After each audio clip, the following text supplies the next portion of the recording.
जैसे ये first language जिन्होंने हिंदी ले रखी है ना, वो यह करेंगे, यानी यहाँ तो 31 से लेकर और जो आपके चलेंगे 60 तक। अगर आपने लैंग्वेज फर्स्ट मान लीजिए ये ना लेकर आपने इंग्लिश ले ली, ठीक है, तो वो भी करेंगे हम, जो 31 से लेकर 60 तक ही होगी। अगर मान लीजिए आपने फर्स्ट लैंग्वेज के रूप में, ये फर्स्ट ही है, ठीक है, फर्स्ट लैंग्वेज के रूप में आपने ले ली संस्कृत, तब भी हम करेंगे 31 से लेकर 60 तक क्वेश्चन इसी वीडियो के अंतर्गत। जैसा कि हमने बता दिया था कि ये आपकी यहाँ से स्टार्ट होती हैं भाषा के रूप में जो भी आप लेते हैं। तो ये पहली भाषा है हिंदी है, जो इसमें क्रम है हम उसी हिसाब से करेंगे। तो इसमें देख लेते हैं किस प्रकार के क्वेश्चन पूछे गए थे। जैसे कि 31 नंबर क्वेश्चन किस प्रकार पूछा है, इसमें पूछा है कि सस्वर वाचन का अभ्यास कराने के लिए सबसे उपयुक्त साधन क्या होगा।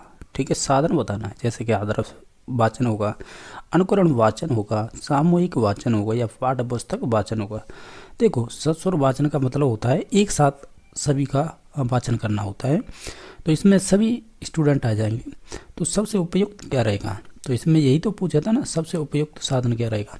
देखो, आदर्श वाचन है, ये तो टीचर करता है खुद, यानी शुद्ध शुद्ध बोलेगा तो वो आदर्श हो जाएगा। अनुकरण का मतलब जो भी स्टूडेंट है वो एक साथ करेंगे, या जो भी टीचर कहता है उसे बच्चे उसके अनुपालना करें तो वही हो जाएगा। बाकी पाठ्य पुस्तक वाचन तो यह है खुद से पाठ्य पुस्तक पढ़ना होता है या टीचर के द्वारा पढ़ाया जाता है तब होता है। लेकिन हमें सस्वर का मतलब होता है सभी का एक साथ, तो वो हो जाएगा सामूहिक वाचन। सामूहिक का मतलब ये सस्वर वाचन होता है, एक तरह सिमिलर वर्ड है ये, ठीक है। तो इसका राइट आंसर हो जाएगा C number option. Question number 32 है कि मौन वाचन है कब से शुरू करना चाहिए, जैसे तीसरी कक्षा से, चौथी से, छठी से, दूसरी से। इसका राइट आंसर होगा वो तीसरी कक्षा से स्टार्ट करना चाहिए मौन वाचन, ठीक है।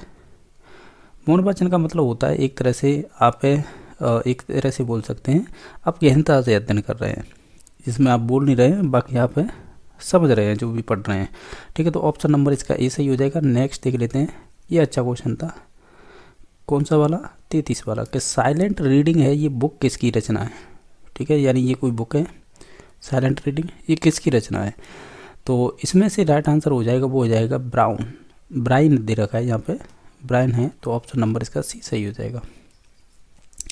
34 नंबर क्वेश्चन है कि रेडियो की जो सीमाएं होती हैं, सीमाओं को कौन सा है श्रव्य साधन दूर कर सकता है। यानी ये है कि जो रेडियो में कमी होती है तो उनके कमियों को दूर करने के लिए इसमें से कौन सा एक तरह से ऑप्शन होगा, तो वो हो जाएगा टेप रिकॉर्डर, ठीक है। यानी रेडियो में जो कमी होती है उसे दूर किया जा सकता है आपके टेप रिकॉर्डर द्वारा। हालांकि ग्रामोफोन में भी आपकी जो भी बोला जाता है वो इसमें रिकॉर्ड किया जाता है। लिगवा फ़ोन में भी यही होता है, इसके द्वारा जो भी अशुद्धि होती है बोलने में उनसे संबंधित ही होता है लिगवा फ़ोन। टेप रिकॉर्डर इसका राइट आंसर होगा, ये उन्नत है कंपैरिजन टू रेडियो के, ठीक है। तो इस वजह से ऑप्शन नंबर सी सही हो जाएगा। क्वेश्चन नंबर नेक्स्ट है, लिगवा फ़ोन है वो कैसा शैक्षणिक उपकरण है। यानी आप बताइएगा जो लिगवा फ़ोन है ये ऐसे दृश्य है, यानी जैसे देख सकते हैं, श्रव्य है जैसे सुन सकते हैं। श्रव्य दृश्य का मतलब होता है दृश्य श्रव्य बोल सकते हैं, या श्रव्य इसे ऑडियो विजुअल बोलते हैं। तो ये इसका मतलब होता है जिसमें हम सुन भी सकें देख भी सकें। इसका तो एग्जाम्पल हो जाएगा टीवी हो जाएगा और वीडियो हो जाएंगे। श्रव्य का मतलब होगा जिसमें देखो एक तो लिगवा फ़ोन आ जाएगा आपका, ठीक है, ग्रामोफोन आ जाएगा, टेप रिकॉर्डर आ जाएगा, जो सुन सकते हैं वो सभी आ जाएंगे। दृश्य में केवल फ़ोटो आ जाएंगे जैसे इमेज बोलते हैं, अन्य चीज़ें भी आ जाएंगी इसके साथ जो भी आप देख पा रहे हो। तो हमें लिगवा फ़ोन बताना था, तो ये श्रव्य हो जाएगा, ऑप्शन नंबर भी सही हो जाएगा। क्वेश्चन नंबर 36 है, ये इसमें ये पूछा है कि जिस उद्देश्य के लिए परीक्षण तैयार किया जाता है यदि वह उसकी पूर्ति करता है तो वह कहलाएगा, तो हम उसे कहेंगे वैध परीक्षण, ऑप्शन नंबर ए सही हो जाएगा, ठीक है। यानी हम जिस उद्देश्य के लिए परीक्षण कर रहे हैं यानी टेस्ट कर रहे हैं तो निश्चित तौर से अगर उसकी पूर्ति होती है तो वो वैध परीक्षण माना जाता है, तो ऑप्शन नंबर ए सही हो जाएगा। 37 नंबर क्वेश्चन है, उपलब्धि परीक्षण निर्माण में समंकन योजना का उद्देश्य क्या होता है। अब देखो ये है कि उपलब्धि परीक्षण होती क्या है, आपको इसकी जानकारी होनी चाहिए, उसी आधार पर इसका ऑप्शन आप लगा सकते हैं। इसके उद्देश्य बताइएगा, जैसे कि निर्णय संबंधी असंगतियाँ दूर करने में सहायता करता है, तो ये बात सही है। प्रश्नों की संख्या निर्धारित करने में भी करता है, ये भी बात सही है। छात्रों की कठिनाई का निर्धारण भी करता है, ये भी बात सही है। तो यानी ऑप्शन नंबर इसका 4 सही हो जाएगा। क्वेश्चन नंबर नेक्स्ट है, सीसीई प्रणाली में जो A1 होता है ग्रेड कितने प्रतिशत अंक प्राप्त करने वाले छात्रों को प्रदान की जाएगी। इसमें कर रखा है, जैसे सीसी का मतलब जो भी ग्रेडिंग प्रणाली है उसमें जैसे A1 कोई बच्चा लेके आ रहा है, इसका मतलब होता है कि वो 91 से लेकर 100% होता है। ये तो मुझे कन्फर्म नहीं है तो कितनी प्रतिशत, तो परसेंट ही होगा ये, ठीक है। तो A1 है वो जैसे 91 से लेकर 100% लेके आया मार्क्स, ठीक है। A2 है वो हो जाएगा फिर आपका 81 से लेकर 90, ठीक है। इसी प्रकार अन्य जैसे B1 हो जाएगा आपका 71 से 80, फिर B2 हो जाएगा आपका 61 से 70। इस प्रकार ये ग्रेडिंग दी जाती है। तो ये ऑप्शन नंबर ए सही हो जाएगा। क्वेश्चन नंबर कह सकते हैं 39 या 39 है कि उपचारात्मक शिक्षण का उद्देश्य क्या होता है। तो आप इन सभी ऑप्शनों को ध्यान से देखेंगे। हम कहेंगे जैसे छात्रों की त्रुटियों का पता लगाना, तो त्रुटियों का पता लगाना तो ये तो आप नैदानिक या निदानात्मक परीक्षण करते हैं, इसके लिए तो आप, ठीक है, तो ये तो होगा नहीं, निदानात्मक परीक्षण करेंगे इसके लिए। तो बाकी है विषय के प्रति रुचि उत्पन्न करना, ये हो सकता है, लेकिन और भी ऑप्शन देखते हैं। छात्रों का पिछड़ापन दूर करना, ठीक है, ये भी हो सकता है। छात्रों की प्रगति का ज्ञान प्राप्त करना, तो ये उपलब्धि में आएंगे ये चीज़ें, जैसे कि रुचि उत्पन्न करना, छात्रों की प्रगति का ज्ञान प्राप्त करना।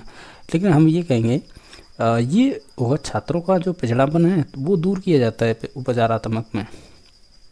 निदानात्मक में तो ये जैसे त्रुटियों का पता लगाना, जो बच्चे सीख नहीं रहे हैं वो कहाँ पर कमी आ रही है उस कारण को जाना जाता है, फिर उन्हीं का निदान किया जाता है एक तरह से, यानी उनका ही उपचारात्मक शिक्षण किया जाता है जो छात्रों के पिछड़ेपन को दूर किया जाए। तो ऑप्शन नंबर सी सही है।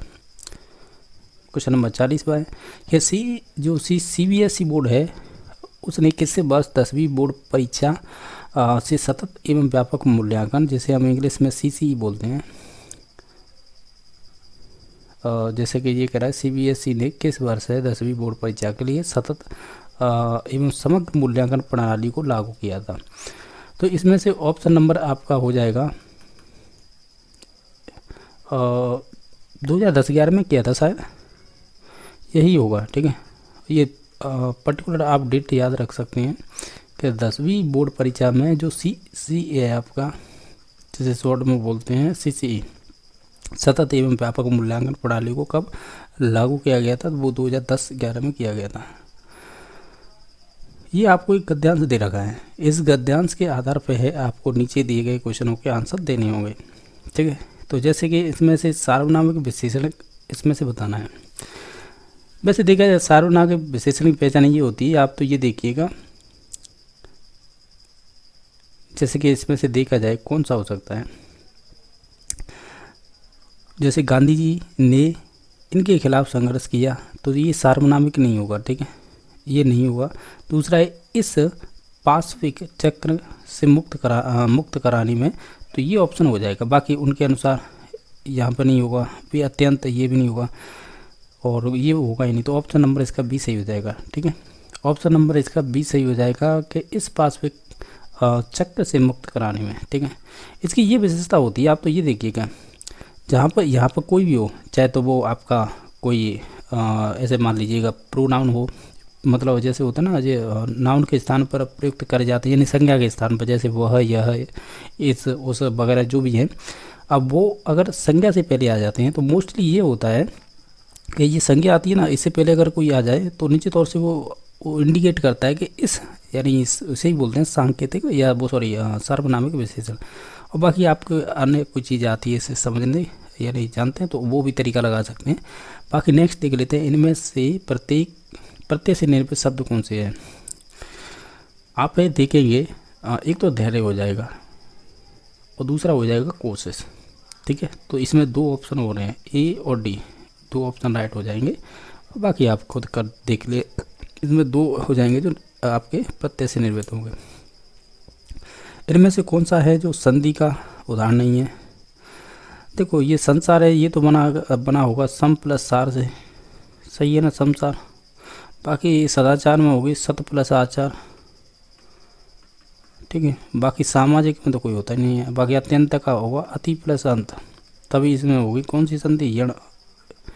अति प्लस अंत होगा तो अत्यंत हो जाएगा। बाकी सामाजिक में नहीं होगा। सामाजिक में तो क्या जुड़ा हुआ है आपका, इसमें जुड़ा हुआ है प्रत्यय, वो कौन सा है, जैसे सामाजिक और सामाजिक, यानी गलत मैंने लिख दिया है। देखो समाज प्लस एक होगा ऐसे, समाज प्लस एक, जिससे क्या बनेगा सामाजिक। तो ऑप्शन नंबर इसका डी सही हो जाएगा। ये कह रहा है अस्वाभाविक शब्द में इनमें से क्या है।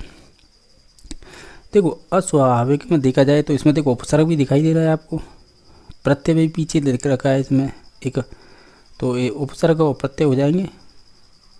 एक चीज़ और देखिएगा, देखो संधि तो इसमें हो नहीं रही है तो इसे हटा दीजिएगा। उपसर्ग और संधि, संधि इसमें हो नहीं रही है। बाकी देखो समास भी हो रहा है, अस्वाभाविक में आपका समास भी हो रहा है, उपसर्ग ऑलरेडी था ही, तो ये भी ऑप्शन हो जाएगा सही। यानी आप ऐसे कह सकते हैं एक ही क्वेश्चन में देखो आपको उपसर्ग पूछ लिया, प्रत्यय पूछ लिया, समास भी पूछ लिया, यानी इसके दो ऑप्शन सही हो जाएंगे, बी और सी। नेक्स्ट क्वेश्चन नंबर देख लेते हैं। इनमें से बताना है इनमें से किसमें विशेषण का प्रयोग नहीं हुआ है। अब देखो ये आपको जब गद्यांश पढ़ रहे थे तो ये सभी चीज़ें दे रखी थी, ठीक है। तो उनमें से आपको छांटना था कि इसमें से विशेषण कौन सा प्रयोग नहीं हुआ। जैसे कि लाखों लोगों, तो ये तो निश्चित तौर से विशेषण की बात कर रहा है। आर्थिक विषमता, ये भी विशेषण की बात कर रहा है। एक है अपने आप में ही एक कह सकते हैं एक प्रेरणा, तो ये आपकी संख्यावाची आपका विशेषण हो जाएगा। तो ये ABC तो विशेषण है, लेकिन अहिंसा की भावना, ये पूरा शब्द ही है अहिंसा की भावना, ठीक है। तो ये आपका विशेषण नहीं होगा, तो ऑप्शन नंबर सी सही होगा। क्वेश्चन नंबर नेक्स्ट है, ये आपका अगला गद्यांश है, इसे आप पढ़िए और पढ़ के उसके आधार पर जो भी क्वेश्चन दे रखे हैं उनके आंसर लगाइएगा। इसमें से बताइए कौन सा शब्द स्त्रीलिंग नहीं है। लिपि स्त्रीलिंग है, समझ भी अच्छी, समझ अच्छी लिपि, अच्छी पढ़ाई, अच्छा संघर्ष, तो डी नंबर है ये पुल्लिंग हो जाएगा। इनमें से नेक्स्ट क्वेश्चन देख रहे हैं जो 47वां है, इनमें से कौन सा शब्द है जो कारक परसक के साथ प्रयुक्त होने पर बहुवचन के रूप में बदल जाता है। जैसे बालक है, बालकें, ठीक है, और यही हो जाएगा। देखो इसके कुछ नियम चलते हैं तो आपको वो याद रखने हैं, हर एक शब्द ऐसे नहीं चेंज होता है। इसके लिए आपको थोड़ा हिंदी के देखने होंगे। अब मैं जानता हूँ इस चीज़ को, लेकिन ये है कि मुझे अभी ध्यान नहीं आ रहा है, ठीक है। तो निश्चित तौर से जब भी भविष्य में इसे जैसे हिंदी के क्रम वाइज हम सॉल्व करेंगे ना तब बता देंगे, ठीक है। अभी मुझे याद नहीं आ रहा है, तो ये ध्यान रख लेंगे। बालक इसका एक होता है परसक के साथ प्रयुक्त होने वाला। क्वेश्चन नंबर नेक्स्ट है, तुमने पढ़ाई की होती तो ऐसे दिन नहीं देखने पड़ते। किस प्रकार का वाक्य है ये। ऐसी पढ़ाई की होती तो ऐसे दिन नहीं देखने पड़ते। देखो इसमें हालांकि देखा जाए ये सब देखा जाए तो जैसे सामान्य भूत तो होगा नहीं, अपूर्ण की बात ही नहीं हो रही इसमें, आसन्न भूत ऐसा कोई है नहीं, तो हेतु हो जाएगा, ठीक है। तो ऑप्शन नंबर इसका फिर कह सकते हैं हम बी नंबर ऑप्शन हो जाएगा। जैसे कोई कार्य है ऐसा होता तो ऐसा होता, इस प्रकार हेतु में चले जाते हैं। वो डिपेंड करता है हेतु किस में जा रहा है। जैसे कि मोस्टली तो भविष्य के ही पूछे जाते हैं, फिर भी जैसे कि अन्य में भी दे रखे प्रकार तो वहाँ पे भी ऐसे बन जाते हैं क्वेश्चन। अन्य सेंटेंसों की बात कर रहा हूँ मैं। इनमें से वह शब्द बताइए जिनका वचन तथा लिंग किसी भी परिस्थिति में नहीं बदलता है। जैसे कि पानी का नहीं बदलेगा। इनके अलावा और भी हो सकता है, आलस का या आलसी बदल सकता है इसका। दिनों दिन हो सकता, मतलब बदल सकते हैं वचन भी, लिंग भी, और लिपि का भी बदल सकता है, लेकिन आपके पानी का नहीं बदलेगा। क्वेश्चन नंबर नेक्स्ट है कि पुल्लिंग शब्द बताइएगा। अच्छी उम्मीद होती है, अच्छा बचपन होता है, ये पुल्लिंग हो जाएगा। बाकी अच्छी आशा होती है और अच्छी बेकारी होती है, अच्छा बेकारी होती है अच्छी, यानी ये तीनों सभी स्त्रीलिंग है और पुल्लिंग इसमें हो जाएगा C number option. Question number next है कि आपका जीवन मंगलमय हो, तो ये कैसा वाक्य है। तो ये इच्छावाचक है, ठीक है। ये जब आप पढ़ेंगे ना प्रकार, वाक्यों के प्रकार आते हैं, ये 8 प्रकार के होते हैं। संकेतवाचक हो गया, संदेहवाचक, इच्छावाचक, विधानवाचक, तो उसमें देखेंगे, ठीक है। क्वेश्चन नंबर नेक्स्ट है, मेरा बड़ा भाई जो निशांत जासूसी पुस्तकें अधिक पढ़ता है, इस वाक्य में उद्देश्य का विस्तार बताइएगा। मेरा बड़ा भाई निशांत, ये है कर्ता यानी सब्जेक्ट। इसका विस्तार का मतलब ये इसका विस्तार होगा मेरा बड़ा भाई, तो मेरा बड़ा भाई हो जाएगा ऑप्शन नंबर सी। उद्देश्य मतलब कर्ता, विधेय क्रिया होती है, तो उद्देश्य का विस्तार पूछा था, तो उसका मतलब कर्ता, जो कर्ता होता है सब्जेक्ट होता है, उससे पहले जो भी आएगा ना वो सब इसमें ही आ जाएगा विस्तार में उद्देश्य के। अर्थ के आधार पर वाक्य का कौन सा भेद नहीं है? देखो अर्थ के आधार पर देखा जाए इसमें से जो मिश्र वाक्य है ना ये नहीं होगा। देखो अर्थ के आधार पर अभी हम बात कर रहे हैं ना, ये वाला क्वेश्चन था पीछे वाला कि आपके अर्थ के आधार पर कितने प्रकार के होते हैं, तो वो 8 प्रकार के होते हैं, जैसे इच्छावाचक, संदेहवाचक, संकेतवाचक, विधानवाचक, जो भी 8 प्रकार होते हैं उनमें से ये भी दे रखे हैं एक आध, विस्मयादिबोधक, विधानार्थक, प्रश्नात्मक, तो इसमें से मिश्र ही नहीं होता है बाकी है मिश्र, संयुक्त और सरल, ये अलग अलग प्रकार के होते हैं, ठीक है। अब देखो ये तो अर्थ के आधार पर, वो फिर किसके आधार पर होंगे वो नेक्स्ट क्वेश्चन आएगा तब बता देंगे, ठीक है। क्वेश्चन नंबर नेक्स्ट है, पाखंडी व्यक्ति के मुहावरे, उपयुक्त मुहावरा कौन सा होगा? पाखंडी व्यक्ति का मतलब होता है एक तरह से हम ऐसे कहेंगे, इन सभी ऑप्शनों को देखेंगे तो जैसे बचिया के ताऊ ये तो होगा नहीं, पैतरीबाज ये भी नहीं होगा, बगुला भगत हो सकता है तो ऑप्शन नंबर बी हो जाएगा, माई का लाल ये भी नहीं होगा। क्वेश्चन नंबर 55 है, जमात में करामात का अर्थ क्या है? यानी जमात में करामात कर रहा है ये कौन सा होगा? इसमें से हम कहेंगे एकता में शक्ति होती है, तो ऑप्शन नंबर डी सही हो जाएगा। क्वेश्चन नंबर नेक्स्ट है, जो भाषा में बिंब के प्रकार बताइएगा देखो बिंब कितने प्रकार के होते हैं ये आपको शिक्षण विधियों में देखने के मिलेंगे। वैसे बिंब का मतलब आप भी जानते होंगे, तो इसमें से ये क्या है कि बोर्ड के द्वारा ये डिलीट कर दिया गया क्वेश्चन, कहीं कहीं पे ये आपके 2 प्रकार मिलेंगे, कहीं इसके अन्य प्रकार भी दे रखे हैं तो वो 4 भी बताते हैं कोई, तो उस हिसाब से ये है ना ये क्वेश्चन डिलीट कर दिया बोर्ड ने, ठीक है। तो इसमें सभी को बोनस मिला था। तो नेक्स्ट देख लेते हैं, भाषा सीखने का स्वाभाविक और मनोवैज्ञानिक क्रम क्या होता है? तो वो होता है LSRW।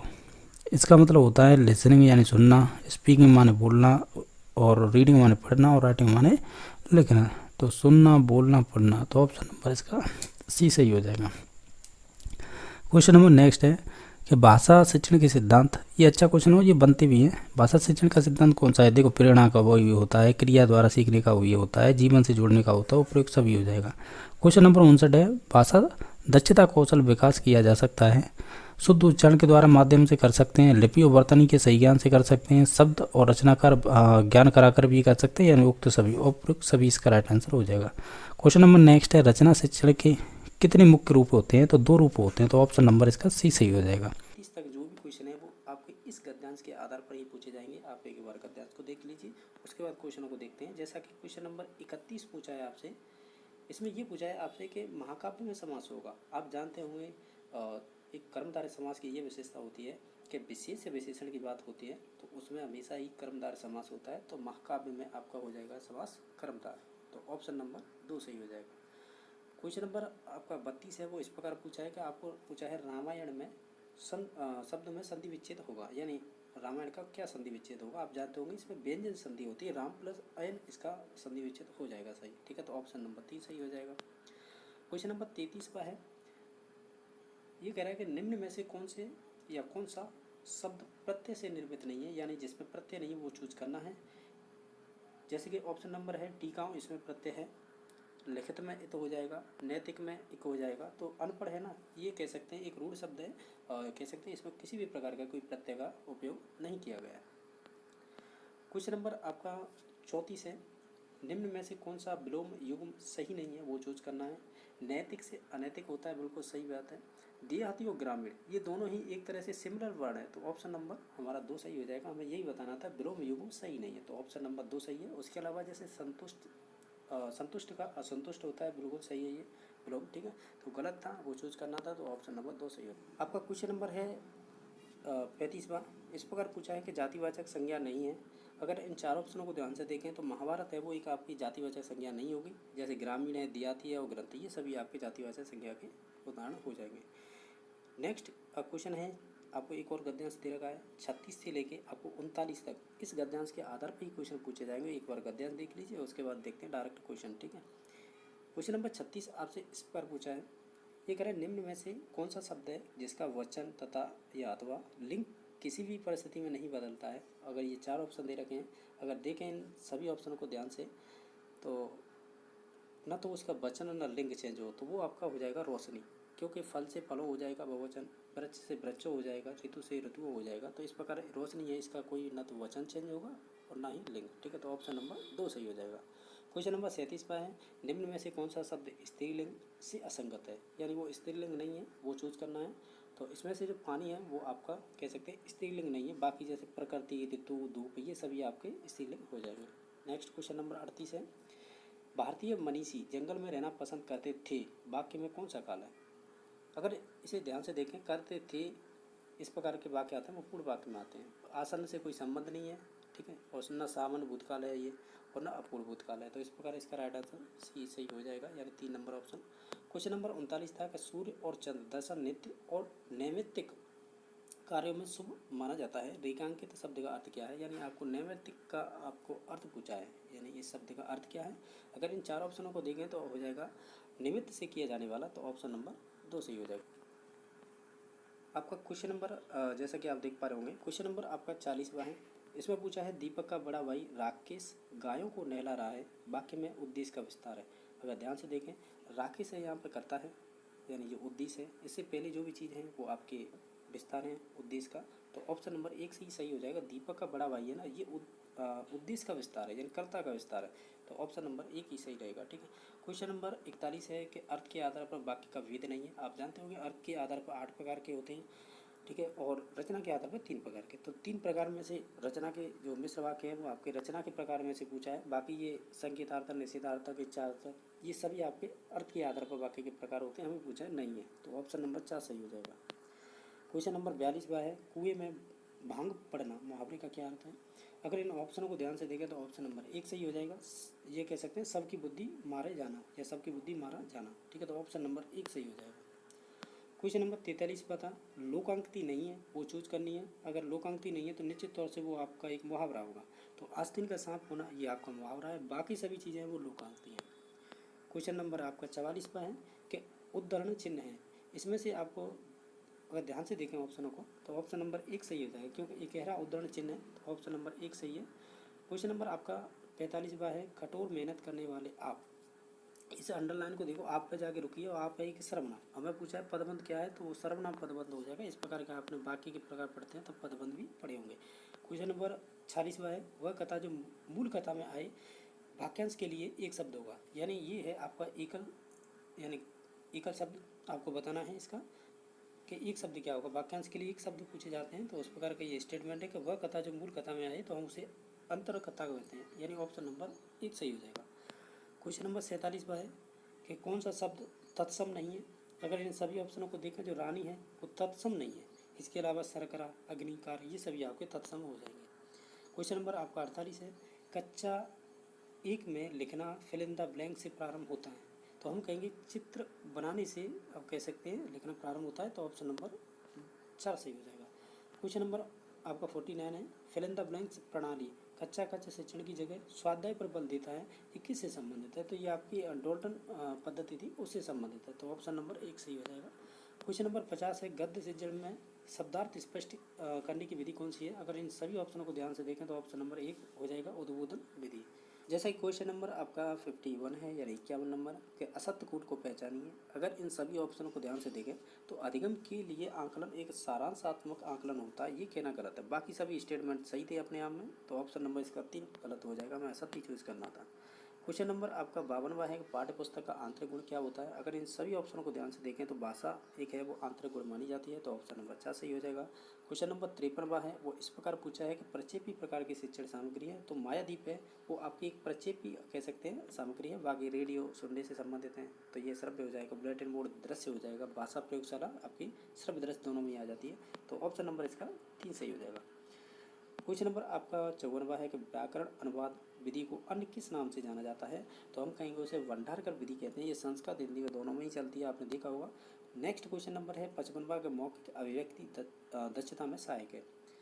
अगर मौखिक अभिव्यक्ति की बात करें और उसमें दक्षता की बात करें तो इसमें सहायक होगा तो वो आपका वाद विवाद होगा। तो ऑप्शन नंबर बी सही हो जाएगा। क्वेश्चन नंबर आपका 56वां है, वो इस प्रकार पूछा है कि बोलना मनुष्य को पूर्णता तक पहुंचाता है, लेकिन लिखना आदमी को परम शुद्ध बनाता है। लेखन कौशल के संबंध में यह कथन किससे संबंधित है? तो ये आपके व्याकरण से संबंधित है। ऑप्शन नंबर 4 सही हो जाएगा। क्वेश्चन नंबर आपका है 57वां। ये पूछ रहा है भाषा शिक्षण का सिद्धांत है। अगर इन सभी ऑप्शनों को ध्यान देखें, जैसे क्रियाशीलता का सिद्धांत, रुचि का और स्वाभाविकता, ये सभी सिद्धांत भाषा शिक्षण से ही संबंधित होते हैं। तो ऑप्शन नंबर 4 सही हो जाएगा। क्वेश्चन नंबर आपका 58 है कि एकांतर प्रत्युत्ता प्रश्नों को अन्य किस नाम से जाना जाता है? अगर इन्हें ध्यान से देखें तो हम सत्य असत्य वाले क्वेश्चन बोल सकते हैं। तो ऑप्शन नंबर 3 सही। आपका क्वेश्चन नंबर 59 है कि निदानात्मक परीक्षण से तात्पर्य है। अगर इन 4 ऑप्शनों को ध्यान से देखें तो ऑप्शन नंबर 1 हो जाएगा। छात्र की अधिगम कठिनाइयों के कारणों का पता लगाना ही आपका निदानात्मक परीक्षण होता है। क्वेश्चन नंबर नेक्स्ट है, सतत एवं व्यापक मूल्यांकन के शैक्षिक पक्ष से संबंधित नहीं है, वो चूज करना है। तो इसमें से होगा विश्लेषण।